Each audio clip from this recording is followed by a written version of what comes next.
Welcome back. A couple of stocks which are buzzing around and leading the Nifty higher to the high point of trade and the highest point ever. We have ITC. That's seen a big move. Last week, remember, the stock sold off a tad bit after what was a decent set of numbers.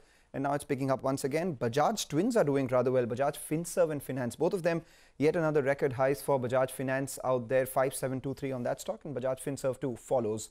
And from the mid-cap end of things, just moments ago, we had the management of Apollo Hospital. She was making strong commentary. And out here, we've seen a big move on that stock, up almost 5% odd. But the big mover over the last 12 months has been Info Edge, almost 250% in terms of gains. And now followed it up with a good performance in the third quarter, some recovery that we're seeing quarter on quarter. Year on year, however, the metrics are still lower. We have the management with us, Chintan Thakkar, the CFO of the company, joining us. Thanks a lot, Mr. Thakkar, for joining in. You know, before we talk about the broader details of your numbers, the one sector that stood out over the last one quarter was the real estate vertical in terms of demand as well as supply, the transactions that took place. Has that had an impact on 99 acres? And you've made an acquisition as well, a near 8 crore acquisition. What does this do to your 99 acres business? What's the plan out there? Yeah. So, well, actually, yes, we have seen some kind of positive movement, not only in real estate, but also in recruitment in Q3. So, actually, we are seeing that every month after month, the economy seems to be recovering, right? And I'm also glad that our ability to execute, despite we all working from home, I think that's also kind of delivering, right? So, so real estate actually has improved and much more in Q2, Q3 than what it was in Q1. So, we are seeing sequentially, I think it's growing and rebounding much faster. And we are kind of very happy about that, right? The acquisition that you talk about is actually just an investment that we have done, and then we'll see how it's too early for us to really kind of say anything on that. But we are also pursuing this strategy of investing in some of the other startups which are related to our operating business and see if we can also create the whole ecosystem which help us our operating business, by virtue of having synergies, in all these investments. So that's something which we are doing not only for real estate, but also in the recruitment. So we are pursuing that policy. All right, Mr. Thakkar, getting back to your core business then, if you look at your revenues, they're down by close to around 15%. But the true sense of recovery comes in terms of your billing revenues. That was down 44% in the first quarter. Second quarter, it came down to around a negative 17%. And now it's a negative 1%. So that's giving a sense in terms of recovery. Quarter four, do we see, a higher number if we compare it on a year-on-year basis?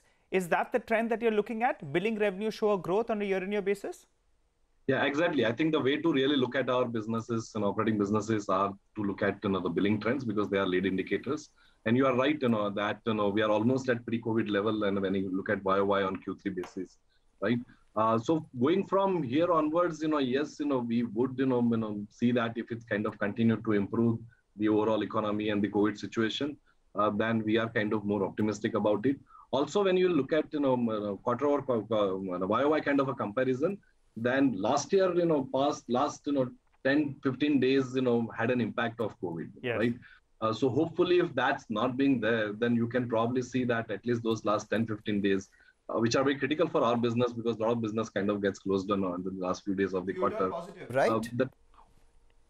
Sorry, say again. You'll turn positive on a billing basis. By how much?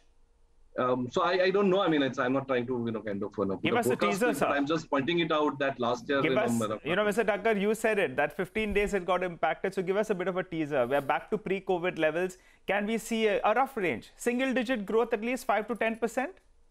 Yeah, I mean, look at you can extrapolate based on that. Okay. Right? Again, I'm not giving a guidance to it. Sure. But all I'm trying to highlight is that yes, there was an impact last year in the last 15 days of the quarter, and hopefully this year, if it is not being there, then we can see that there's some kind of recovery. So we are kind of going, increasing, on a quarter-over-quarter basis. Take that point. The three-syllable word that lights up your stock and the screen and everyone is Zomato. Everyone knows that the company is IPO bound, so you won't be able to speak much about that. But just for bookkeeping, what is your stake in Zomato right now? And were there to be an IPO, say, in the next couple of quarters, will you be offering some of that stake as well? Look, Zomato as an independent board, they will take a real... No, I'm talking about you as the promoter of Zomato or a stakeholder in Zomato.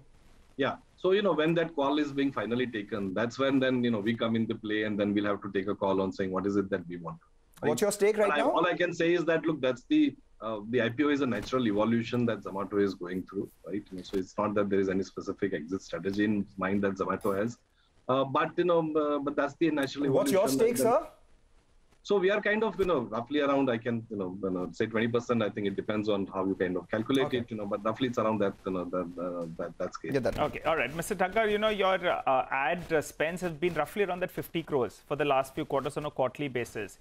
Your employee cost, though, that's a little bit lower. Your shareholders are happy, eh? No employee wage revision has taken place. If you could tell us about that. And I ask you both these two questions is because are we going to see margins back towards that 30% plus margins that you normally do? From the cash basis, again, when you look at the billing, because revenue has some lag effect of what happened in earlier quarters, right? So the way to look at our margin is also when you look at billing as the top line, right? So in fact, if you look at from the cash EBITDA standpoint, our cash EBITDA has increased in Q3, right? And that's because the whole operating efficiency of operating under COVID situation is there, but on the billing side we have come back to a pre-COVID level, right? So actually we have generated more cash, and there's a growth in cash EBITDA than what it was Q3 in the previous year, right? Finally, before we let you go, right?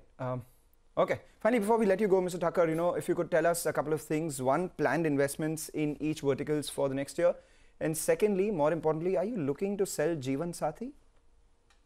Yeah, no, in fact, we are investing in Jeevansathi. And I think the point that earlier I wanted to complete is that actually the operating efficiencies are there despite the fact that we are accelerating our investment in Jeevansathi, right? So despite that fact, our cash EBITDA has gone up. So we are investing in Jeevansathi. We'll continue to invest and push the pedal on investment from the marketing standpoint and from the brand standpoint.